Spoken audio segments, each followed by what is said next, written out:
এখনকার সময় সবাই কম বেশি চুল পড়ার সমস্যায় ভুগেই থাকি।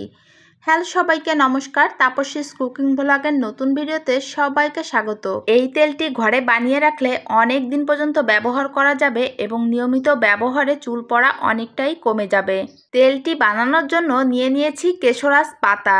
কেশরাজ পাতা অনেকে চিনো কিনা জানি না, অথবা একজন এক নামে চিনে থাকবে।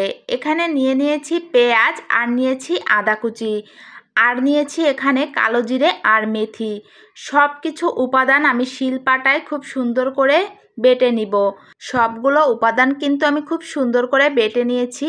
এখানে আমি পাতাটা একটু মিহি করে বেটেছি, আর সবগুলো কিন্তু আধ ভাঙা করে রেখে দিয়েছি। এখন সরাসরি কড়াইতে চলে যাচ্ছি। কড়াইতে আমি সবগুলো উপাদান একসঙ্গে দিয়ে দেব। তার মাঝে আমি এখন নারকেল তেলটা দিয়ে দেব। তোমরা চাইলে একেবারে পিওর নারকেল তেলটা ব্যবহার করতে পারো যদি তোমাদের হাতের কাছে থেকে থাকে। আমার কাছে প্যারাশুট তেল ছিল, সেটাই আমি দিয়ে দিচ্ছি।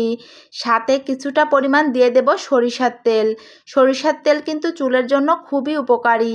আমরা কিন্তু অনেকে এই জিনিসটা জেনে থাকি। সব কিছু উপাদান দেয়া হয়ে গেলে এখন গ্যাসের ফ্লেমটা একেবারে লোতে রেখে তারপর কিন্তু খুব ভালো করে নেড়েচেড়ে নিতে হবে।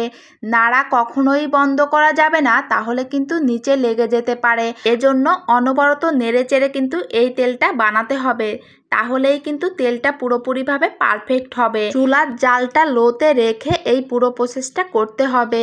কিছুক্ষণ নাড়াচাড়া করার পর দেখতে পারবে এরকম ফেনা উঠেছে।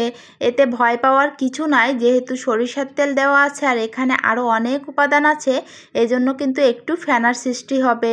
এতে ভয় পাওয়ার কিছু নাই। আস্তে আস্তে কিন্তু ফেনাটা কমতে শুরু করবে। যখন প্রতিটা উপাদানে এরকম লালচে ভাব চলে আসবে, তখন কিন্তু ফেনাও কমে যাবে এবং তখন বুঝতে হবে আমাদের তেলটা পুরোপুরিভাবে এখন রেডি হয়ে গেছে।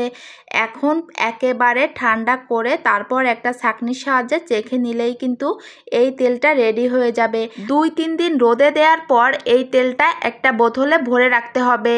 তারপর কিন্তু আমরা এই তেলটা সারা বছর মাথায় ব্যবহার করতে পারবো। তেলটা এই যে এখন আমি একটা বোতলে ভরে নিচ্ছি। তারপরে এখানে আরও একটা জিনিস আমি ব্যবহার করেছি, সেটা হলো শুকনা মেথি। শুকনা মেথিটাকে শিলপাটায় খুব ভালো করে একটু থেতো করে গুঁড়ো করে নিয়েছি। তারপর কিন্তু তেলের মাঝে দিয়ে দিচ্ছি। আর এখন এইটা একটু ঝাঁকিয়ে তারপর কিন্তু আমরা ব্যবহার করতে পারবো। তোমরা একবার হলেও এই তেলটি ঘরে বানিয়ে দেখতে পারো। আশা করি চুল পড়া অনেকটাই কমে যাবে। আর এই তেলটি আমি এবং আমার মেয়ে দুজনই ব্যবহার করে ভালো ফল পেয়েছি, এজন্যই তোমাদের সঙ্গে শেয়ার করেছি। তেল বানানোটা তোমাদের কাছে কেমন লেগেছে অবশ্যই কমেন্ট বক্সে জানাতে ভুলবে না। ভালো লাগলে লাইক কমেন্ট করে আমার পেজের সাথে থাকবে। আর পুরো ভিডিওটা যারা যারা দেখেছো সবাইকে অসংখ্য ধন্যবাদ।